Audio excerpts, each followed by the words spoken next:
Olá, pessoal, sejam bem-vindos a mais um fechamento mensal dos fundos da Empíricos Asset. Fevereiro foi um mês de bastante movimentação nos mercados, com juros globais influenciando fluxos de capital, oscilações do setor de tecnologia e momentos de volatilidade no mercado de cripto. Hoje nós vamos analisar o impacto disso tudo nos nossos fundos e trazer uma visão estratégica do mês de março que já começou. Eu sou a Mari Ferreira e estou aqui com o nosso CIO, João Piccioni, para a gente discutir os principais destaques deste mês. Tudo bem, João? Tudo bom, Mari? Tudo jóia, João. Seguindo o nosso padrão de dinâmica, já vamos começar o papo, então, com você trazendo a sua visão macro de todos os mercados aí, para a gente dar continuidade nas performances. Tá bom, Mari. Bom, vamos lá. O mês de fevereiro foi um mês bastante complicado para os mercados globais e principalmente os Estados Unidos, né? O que a gente pôde perceber foi uma fuga de recursos saindo dos Estados Unidos para outras regiões do globo. Então, um destaque ali para a Europa, que recebeu um fluxo de recursos bem grande dos investidores. China também, por sua vez, ali resgatando um pouco da expectativa, da esperança de dias melhores para o seu mercado financeiro e também para a sua economia. Isso fez com que, vamos dizer, o sentimento do investidor se tornasse bastante inquieto, né? Aliado a isso, tiveram lá as medidas de Donald Trump relativas às tarifas. Isso provocou uma certa tensão no posicionamento dos Estados Unidos em relação à sua visão geopolítica, né, de como que os Estados Unidos vai lidar com essas forças dinâmicas aí do globo nos próximos meses e anos.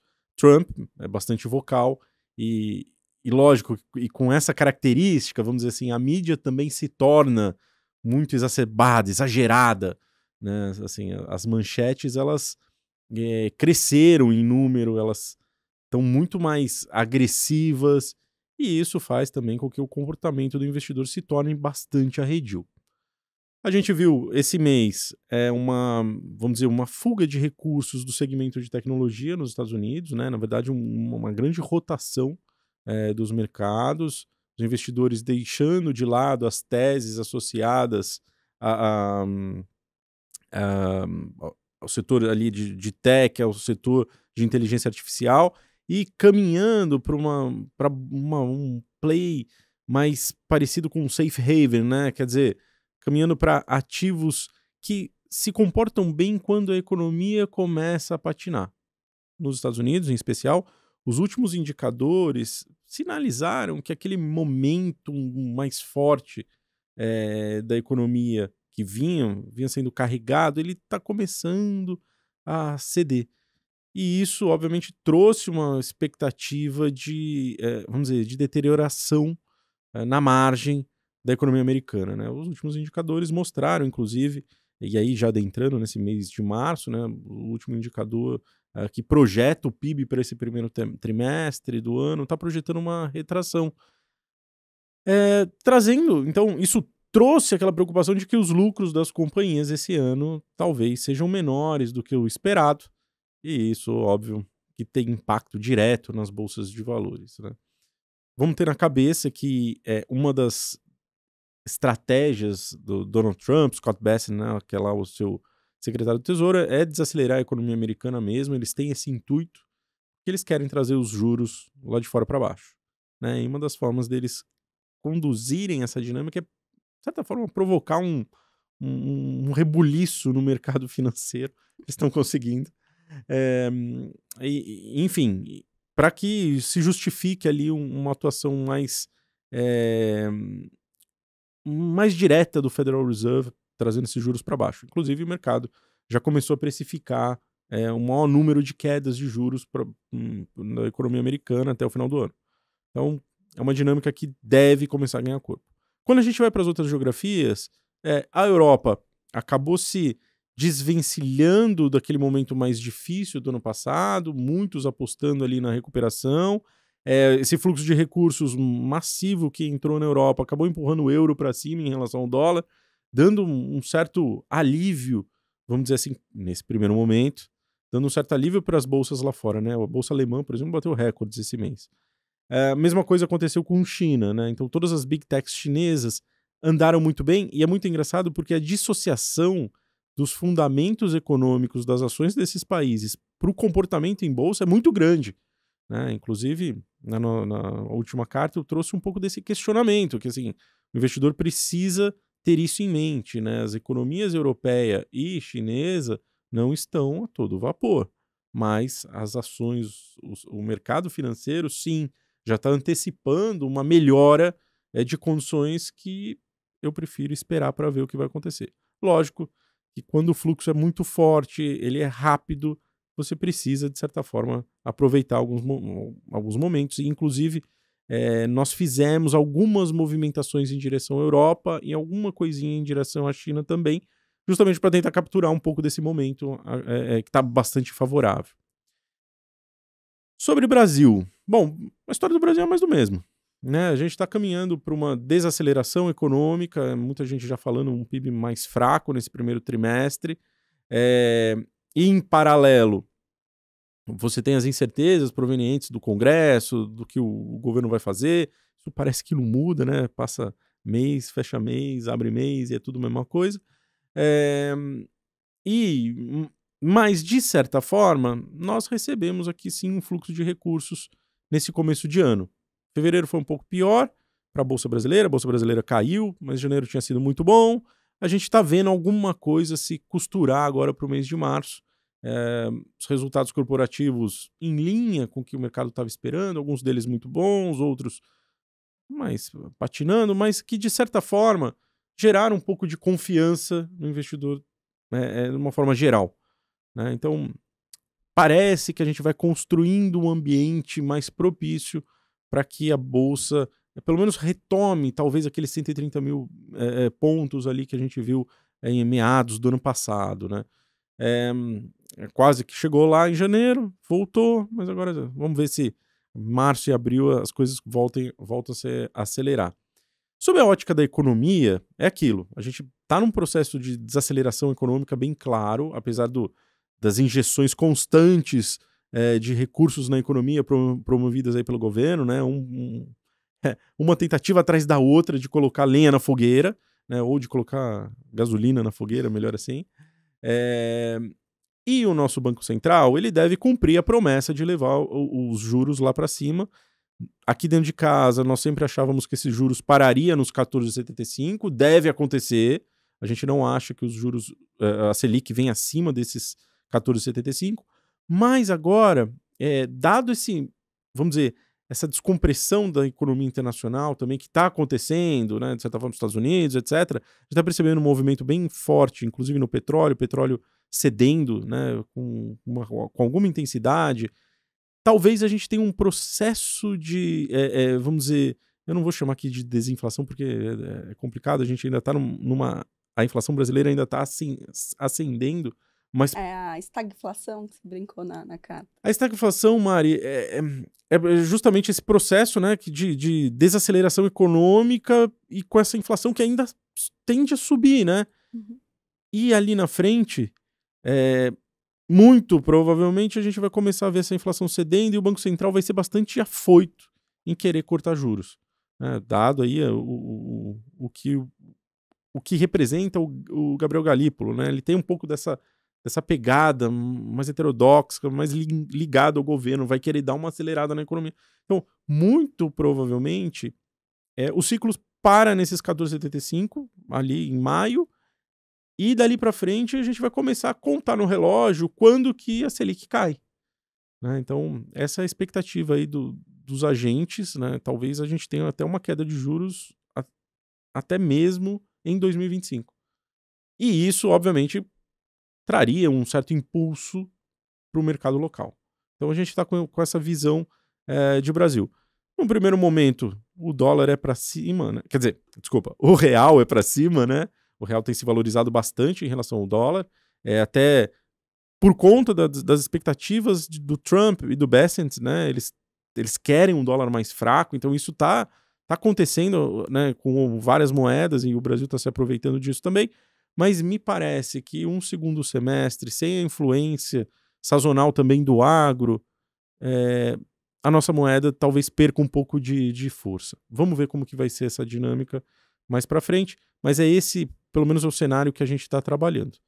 E aí, obviamente, que entramos em março com esse, vamos dizer, com uma visão um pouco mais, eu não vou falar pessimista, porque pessimista talvez seja muito pesado, mas uma visão de um pouco mais de segurança, né? A gente entrou com as carteiras muito carregadas em caixa, e aí praticamente todos os fundos de ações, tanto local quanto lá fora.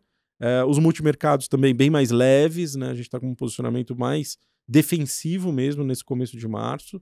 Eu fiz questão até de escrever na carta, né? A gente está com essa visão um pouco mais complicada. E vamos esperar para ver como que esse fim de ciclo e como que essa questão das tarifas vai atingir de verdade as decisões aí dos investidores. Então, acho que esse é um bom prólogo, e aí, à medida que a gente for entrando aqui nos resultados, a gente explora um pouquinho mais de algum outro tema. Ótimo. Um ponto que você trouxe aqui, João, é legal a gente destacar, que é sobre essa desaceleração na economia americana, né? Então, a gente vem conversando, né, sobre o quanto o Trump é vocal, desde lá de quando ele, né, ganhou as eleições, o primeiro mandato dele, ele sempre foi essa persona, né, que estava ali todo momento nas mídias, causando esse reflexo nos mercados, e com essa ideia que você tem, com essa visão que a gente observa dele tendo esse intuito, a gente observa também essa linha de política econômica que ele deve seguir nos próximos meses, pelo menos até ele conseguir esse resultado esperado aí para a economia americana. Então, já é algo que a gente já tem no radar e que a gente está acompanhando de perto. Sim.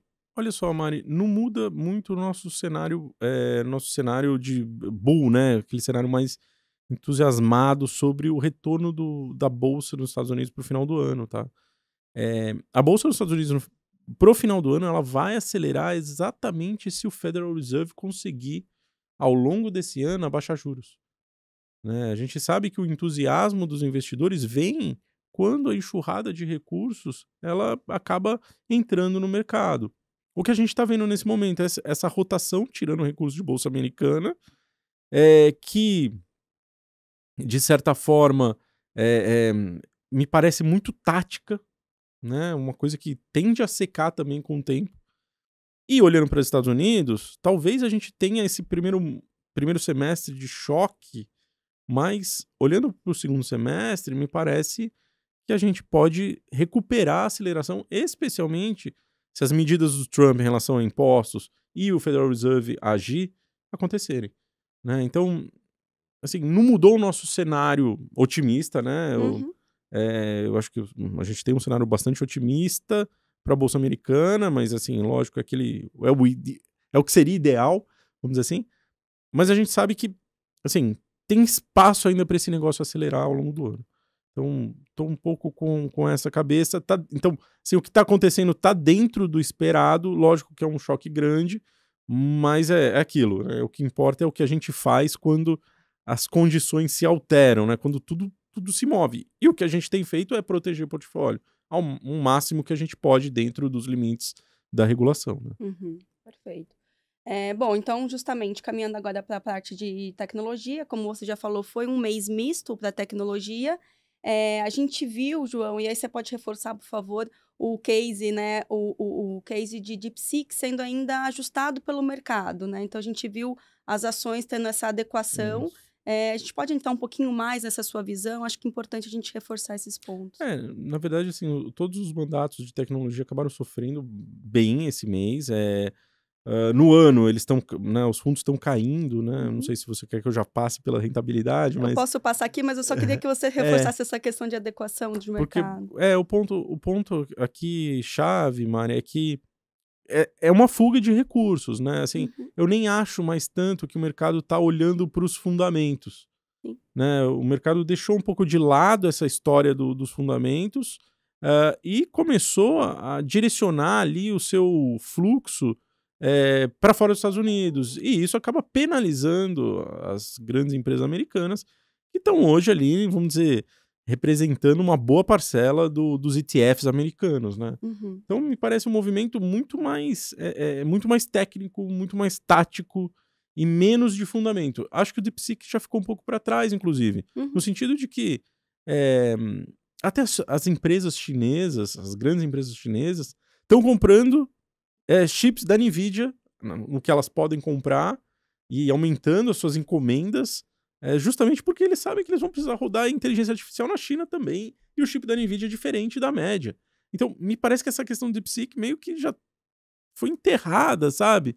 É interessante, ela traz, né, vamos dizer, aquele momento para pensar, mas ele não é o mais importante mais. Né? Assim, a demanda existe. Né? O futuro da inteligência artificial está dado e vai ser transformador.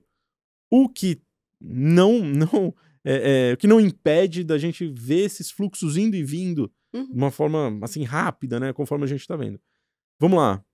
A gente teve, no ano passado, no Fundos de Tecnologia, a gente teve 2 meses muito fortes. Tanto novembro quanto dezembro foram excelentes para os nossos fundos.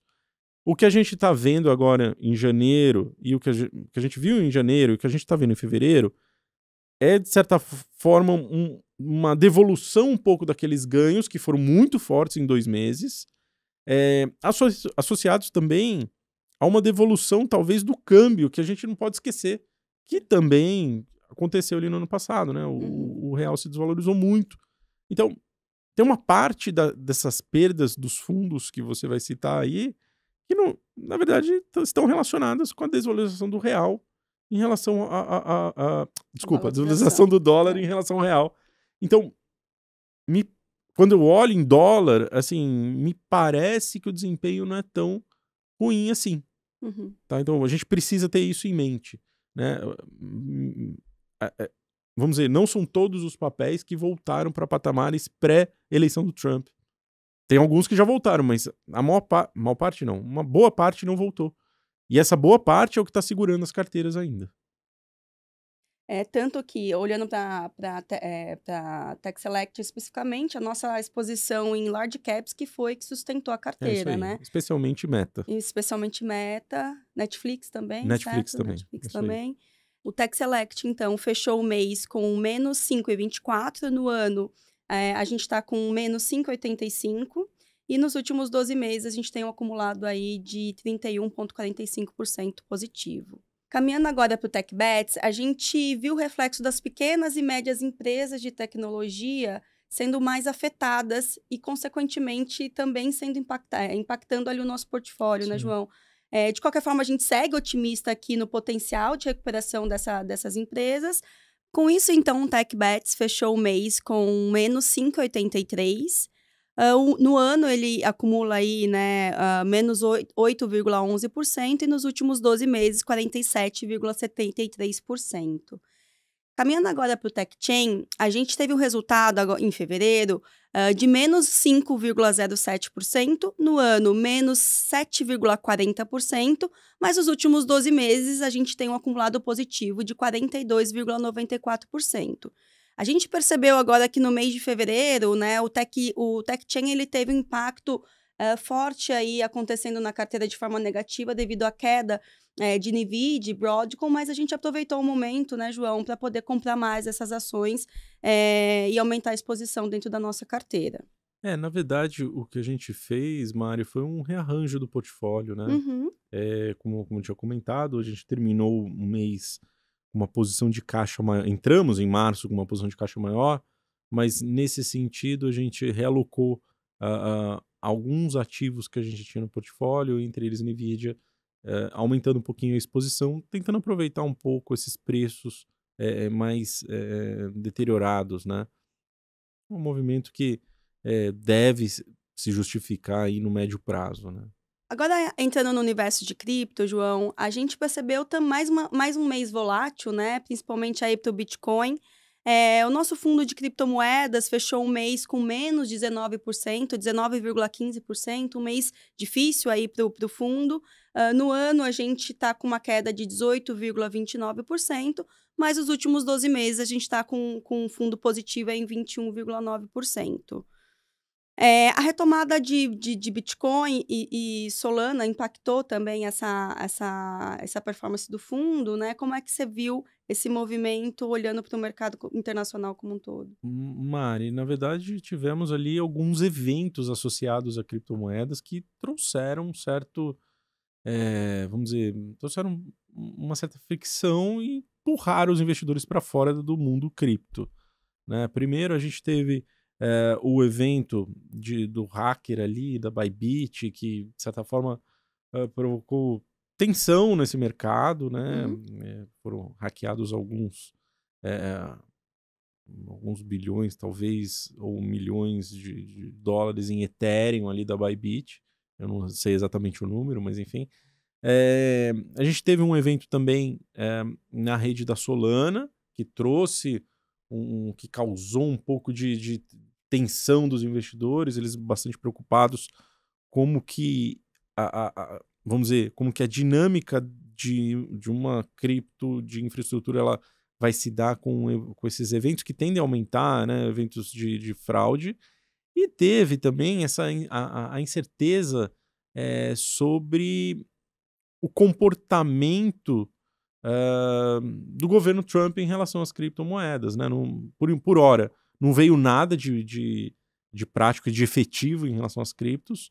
A gente sabe que as criptos elas têm uma dinâmica associada à questão de liquidez do sistema global, e a liquidez do sistema global ela tem caído ao longo das últimas semanas. Então, acabou que a gente viu os investidores fugindo mesmo de cripto nessas últimas semanas, até de fevereiro, né? Um começo de ano que até confesso que me surpreendeu, eu estava bem mais construtivo para esse começo de ano em relação às criptomoedas, até porque, na minha cabeça, o Federal Reserve ele deveria ter injetado liquidez na economia bem antes do que ele pretende fazer agora, né? Agora está bem vocal, talvez isso aconteça aí nas próximas semanas, mas e isso acabou, assim, meio que tirando o apetite mesmo dos investidores de forma geral. E acho que tem um outro ponto também que eu acho que vale citar, tem muita preocupação no mercado em relação à tarifação, até da venda, enfim, de criptomoedas em outras exchanges que não nos Estados Unidos, né? Então, aquele investidor que é americano, mas compra lá na Europa, e de repente o Trump pode tributar ele de uma forma diferente. E isso também trouxe aí um pouco de tensão para os investidores de forma geral. Enfim, é um ano que começa difícil, como você bem pontuou, nos últimos 12 meses ainda o Bitcoin, enfim, todas as criptos, todas não, mas uma boa parte das criptos andando bem ainda em relação ao fechamento do ano passado, mas é, vamos dizer, me parece um começo de ano mais desafiador do que a gente viu em 2024. Só trazendo aqui para números, né? Foram um pouco mais de 1,5 bi de Tá aí. dólares, né? Que foram hackeados ali. Mas eu achei interessante que teve um movimento do mercado para recuperação, de fato, ali, né? Então, assim, acho que acaba impactando as outras casas também. Eu acho que impacta a imagem de cripto dentro Isso, dessa situação e o isso. mercado se une, então, para preencher essas lacunas que eventualmente Uhum. acontecem nesse caso, né, do tamanho dela que impactou aí todo o mercado. Trazendo agora para o resultado dos nossos outros fundos de cripto, João, eu tenho aqui que no mês de fevereiro também a gente, né, olhando para o High Beta, a gente fechou o mês com um pouco mais de menos 30%, né, 30,22%. No ano, a queda é de 31,45%. Nos últimos 12 meses também ele está negativo, né, menos 34%. Eu vou trazer todos os nossos, né, toda a nossa família de cripto aqui como Tá resultado, bom. e dado o cenário, né, não nada positivo no mês de fevereiro para o universo de cripto, e eu acho que os motivos eles se encontram muito, vou trazer um pouco para a nossa estratégia, então, olhando para a parte de sistemática e gestão ativa. Vamos trazer Uhum. essa ideia, né, para os nossos investidores, que eu acho que vai dar mais robustez aqui para o papo. Então, né, continuando o nosso fundo no COI Cripto, ele fechou o mês de fevereiro em 21,62% negativo. No ano, ele está menos 19,52% e nos últimos 12 meses, ele está positivo 27,69%. Né? E, por último, aqui a gente tem o nosso Cryptometals, que fechou o mês de fevereiro com menos 3,29%. No ano, menos 2,79% e nos últimos 12 meses, 54,43%. Então, vamos dar essa ideia, João, né, das locações que a gente tem discutido bastante aqui dentro, olhando especificamente para o criptomoedas, para o Digital Crypto, para o Essential Crypto e para o Coin Crypto, né, fazendo essa divisão. Tá bom. Só relembrando, né, o Essential e o Digital Crypto são fundos que têm menos de 6 meses e a gente não pode falar sobre os retornos deles ainda, Claro? mas só para deixar aqui Boa. na pauta, né. Vamos lá, o que a gente está fazendo aqui dentro da gestora e pensando nesses caras é justamente em segregar fundos que têm uma pegada mais sistemática, que vão seguir uma carteira pré-definida e a gente vai evitar eh, fazer mudanças bruscas no portfólio, né? Então seriam eles o Coin Crypto e o Essential Crypto, né, na sua essência, e os fundos com uma gestão ativa, que aí, vamos lá, a gente tem uma expertise de trading que vai começar, que a gente pretende começar a fazer rodar a partir aí do mês de abril. Alguns modelos que a gente já vem desenvolvendo, enfim, que podem mudar um pouco a trajetória aí desses fundos. E aí seriam ali os fundos, o criptomoedas e o high beta, que a gente pretende ser mais ativo mesmo num trading mais quantitativo, para justamente tentar entregar um pouco mais de resultado, mais retorno para os investidores. Lembrando, esses são fundos que já tenham essa pegada mais ativa, mas ainda tem uma pegada muito long only, né? E o que a gente está vendo nesse universo de cripto é um universo que tem sido pautado, vamos dizer, por uma volatilidade grande, tradicional do mundo de cripto, mas ultimamente um pouco mais intensa. E aí eu acho que o trading acaba fazendo, principalmente nas altcoins, acaba entregando um resultado mais efetivo para o investidor. Então é algo que a gente pretende fazer aí ao longo desses, vamos dizer, das próximas semanas também, com início ali mais para abril, então uma pegada um pouco diferente nesses fundos. Eu acho que a gente traz daí um equilíbrio para essa história de cripto, né? Assim, eu sei que tem investidores que gostam de ter uma carteira mais estável e que gostam de fazer aportes recorrentes e comprar sempre a mesma coisa. E aí eu acho que assim, o Essential e o Coin Crypto eles vão trazer esse tipo de dinâmica para o investidor, até o nosso Crypto Metals também, né? Que no fundo ele compra ele compra essa estratégia do Coin Crypto e do Essential e compra também ouro, enfim, compra os metais ali, ouro, prata. E por outro lado, eu sei que tem investidores que gostam de entender os papéis que estão lá dentro, como que esses fundos vão buscar diferencial. E, enfim, a gente vai ter um produto para cada desejo, né? Cada desejo de investidor. Da perfil aqui, né? Exatamente. Legal, boa. E só um reforço aqui do Crypto Metals, né? Que eu acho que a carteira dele é muito interessante justamente por ele fazer essa diversificação entre as criptos e, né, outros tipos de commodity Sim. aqui que a gente... O conceito básico aqui é a questão da criação de reserva de valor, né? Uhum. Então, lembrando, né, o cripto, em especial o Bitcoin, tem essa pegada de reserva de valor, está sendo até inclusive muito discutido lá nos Estados Unidos agora, que o Trump falou que, olha, eu vou montar um portfólio de cripto para ser a reserva de valor, e não é bem isso, né? A diferença do Bitcoin para as demais altcoins é clara, e o Bitcoin ele tem essa pegada de reserva de valor, então misturá-la com os demais ativos ali, em especial ouro, prata, faz bastante sentido, né? Até em 12 meses, por conta dessa volatilidade toda do mundo cripto, né, em 12 meses, acaba que o Metals, ele entrega um resultado, vamos dizer, mais robusto, ele é um fundo mais estável, ele vai carregar essa porção de ouro ali que dá, de certa forma, uma certa solidez na carteira. Então, eu acho bastante interessante também. Bom, entrando agora na parte de multimercados, vamos começar falando especificamente do Money Rider, que teve um mês também, né, fechando no negativo. O resultado dele foi de 1,55% em fevereiro. No ano, ele tem uma queda, acumula uma queda de 3,56%.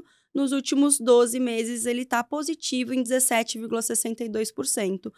O Money Rider, que ele é um fundo que ele, né, busca capturar oportunidades de uma forma em diferentes mercados, né, globais aqui, olhando para o global, mas que ele sofreu também, né, com essas oscilações que a gente já comentou aqui. Algum ponto adicional, João, olhando para o Money Rider especificamente? Mari, vamos lá. O Money Rider ele é um fundo que tem, vamos dizer, sua maior parcela dolarizada, né? Então, um fundo que ele tá caindo no ano em reais, mas em dólar ele tá subindo. Né? A desvalorização do dólar acabou machucando a cota dele. Eu acho que faz meio parte do jogo aqui. Realmente, de fato, assim, fevereiro foi o mês mais difícil para todas as classes de ativos, né? E esse começo de março também tem sido. Em especial, o nosso book de ações sofreu dentro do Money Rider. A gente conseguiu fazer algumas outras compensações ali e a gente conseguiu até que defender bem essa dinâmica ao longo do mês de fevereiro.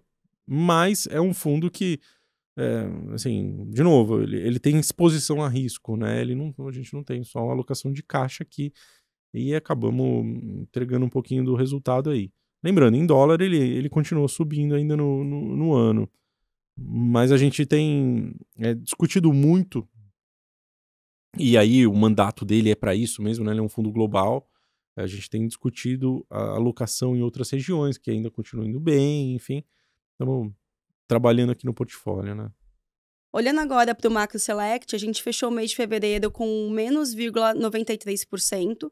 No ano, ele está com negativo em 0,08% e nos últimos 12 meses, ele está positivo em 6,63%. Um resultado, né, olhando para o ano, sutil, mas olhando para os 12 meses também um pouco difícil, né, João? Sim, fraco, eu diria, né, Mari? Aqui, lembrando que o Macro Select ele tem um pouco da pegada local, então ele carrega uma parcela de equities local grande,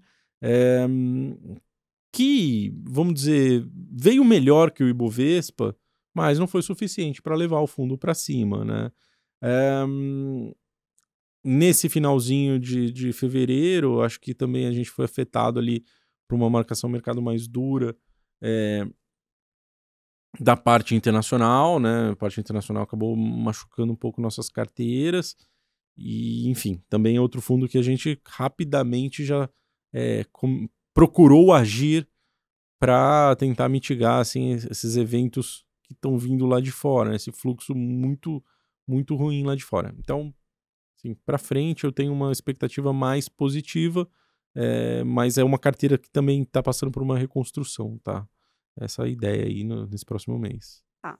E lembrando que sobre o Carteiro Universo, a gente tem uma live específica, né, para falar desse veículo que o João acompanha, que a João faz, né, junto com o Felipe e com a Lari. E assim a gente caminha, então, para a nossa próxima classe de ativo. Vamos falar agora dos fundos de ações nacionais, os FIAs. A gente teve um mês também, né, que fechou no negativo aqui para o Deep Value. Deep Value que foi impactado pelo desempenho mais fraco das empresas exportadoras que a gente tem alocado aqui no nosso portfólio.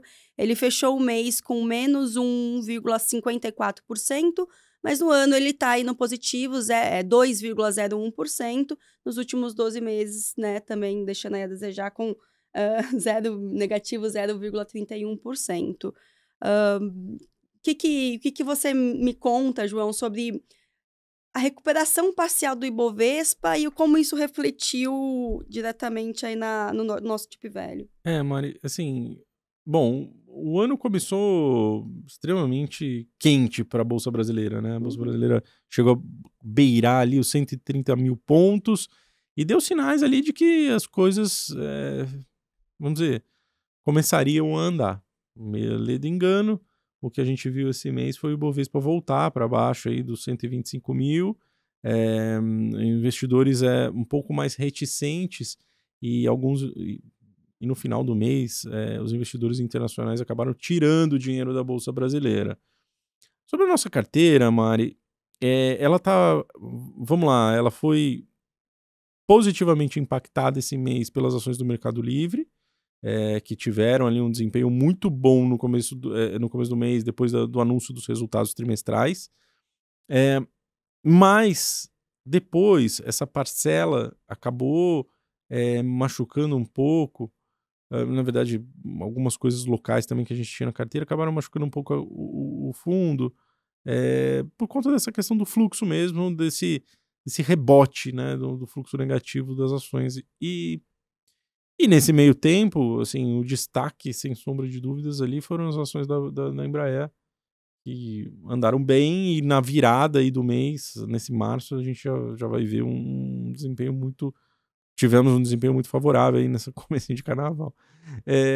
No ano, eu acho que o fundo está entregando um bom resultado, esse 201. Em 12 meses ele supera com folga aí o Ibovespa e outros fundos aí do segmento. Então, eu tô construtivo com Bolsa Brasileira. Acho que os bons casos eles vão acabar apresentando um resultado acima da média. Essa é a ideia. Entrando agora na parte de renda fixa, vamos começar a falar sobre o cash yield. Cash yield que, lembrando, virou um fundo D0 recentemente, então vamos reforçar isso. Ele é uma excelente alternativa aqui para fundo caixa. Ele tem um acumulado no ano de 105% do CDI, para um fundo caixa é um excelente resultado. Fevereiro ele fechou o mês com 0,99% positivo. No ano ele acumula seus 2,10% positivo. Bom, é um fundo, né, João, acho que a gente sempre fala, Play Vanilla, um fundo, né, que realmente é para usar como um veículo ali de colchão de liquidez. E como eu já falei, né, para um fundo caixa, ter seus 105% do CDI é ótimo. Falando agora do átimo ativo, ele é um fundo que fechou o mês com seu 0,97% positivo. No ano, ele está rodando a 107 do CDI. É um fundo também com uma carteira conservadora, né? Com uma exposição a crédito privado, também um fundo clássico aí de renda fixa. Algum outro ponto? É isso, João? É isso. Beleza, legal. E aí a gente entra agora no nosso fundo, o fundo queridinho aqui, quando a gente olha para a classe de renda fixa, que é o Atrium FICFIN. O Atrium FICFIN, que a gente vem falando que em breve se tornará um FICFDIC, certo? Sim. O nosso fundo reloginho, ele fechou o mês de fevereiro com 1,13% de rentabilidade positiva. No ano, ele está nos seus 2,3%, né, 30%. E nos últimos 12 meses, ele está rodando 13,51%. É isso aí. Também uma estratégia focada em FDICs, para garantir um retorno consistente, como a gente sempre vem falando aqui. Um prêmio de crédito interessante, né? Exatamente, perfeito. Olhando agora para a parte de previdência, a gente começa a falar sobre o Global Return. Global Return, que é sempre, né, que a gente sempre reforça também, a gente gosta de dizer que é uma excelente opção para globalizar a sua previdência. É uma previdência para investidor qualificado, mas é uma excelente alocação ali para quando a gente olha para a diversificação da carteira de Prev, né, pela construção consistente e sistêmica que a gente direciona para ela. No mês de fevereiro, ela fechou o mês com 0,65%. No ano, ela está com negativo 0,12%, ainda, né, sentindo o efeito das NTNBs. Do dólar, um pouco do efeito da NTNB também, né? É isso. Mas bem natural e quando a gente tem esse desempenho mais fraco, é até engraçado porque apesar, é contra-intuitivo, né? Se torna um momento positivo para aporte. A gente está comprando NTNB taxas atrativas ou comprando dólar num momento bastante interessante, né? Pensando que esse fundo, sim, tem um horizonte de longo prazo, né, para o investidor. Então, pensando como essas coisas aí combinam dentro da carteira de prévia, né? E dentro do reforço de visão de longo prazo, que é o que se aplica para as estratégias de previdência, e dentro da oportunidade que a gente vê agora, né, nesse movimento de mercado, eu vou deixar aqui, a gente vai deixar aqui o link do nosso backtest, que a gente sempre mostra o retorno dessa previdência quando você tem os aportes recorrentes ali Isso, acontecendo. A potência que isso te dá quando você faz isso de uma forma frequente e não deixa para o final do ano, como é isso muita aí, gente acaba é fazendo. verdade. E aí, quando a gente olha para a nossa prévia de renda fixa ativo, a gente também vê um mês positivo, né? Ela fechou o Sim, mês aí com 0,97%. No ano, ela está com seus 2,05%. É uma previdência, né, com uma exposição à inflação mais curta. Também é algo que a gente já está dentro do esperado, né? isso. Quando a gente olha para a carteira. Uhum. Já a nossa previdência de cripto, né, o Criptoprev, fechou o mês, né, naturalmente aí com reflexo do movimento do mercado de cripto negativo em 5,27%. No ano, ela está com seus menos 5,20%, mas também a gente com esse horizonte de longuíssimo prazo, quando a gente olha É, especificamente para essa prévia, né, João? e é justamente. E aqui ainda a oportunidade vai ficando mais clara ainda, né? A gente tem todo aquele corpo das altcoins que estão caindo bastante. Tem essa questão de liquidez, de curto prazo, mas pô, o nosso horizonte aqui é muito longo. Então, puxa, faz bastante sentido, né, os aportes nesses momentos em que eh, a carteira vai performa pior, né? Então, acho Uhum. que aqui é um ponto de atenção aí para os investidores. Acho que um bom momento para fazer aportes adicionais, enfim. Bom, pessoal, fevereiro então foi um mês intenso, um mês de muitas oscilações. Foi um mês que reforçou a importância de gestão ativa e a nossa visão de médio e longo prazo. A gente segue atento às oportunidades e nos vemos no próximo mês. Até lá, pessoal. Valeu. Valeu, João.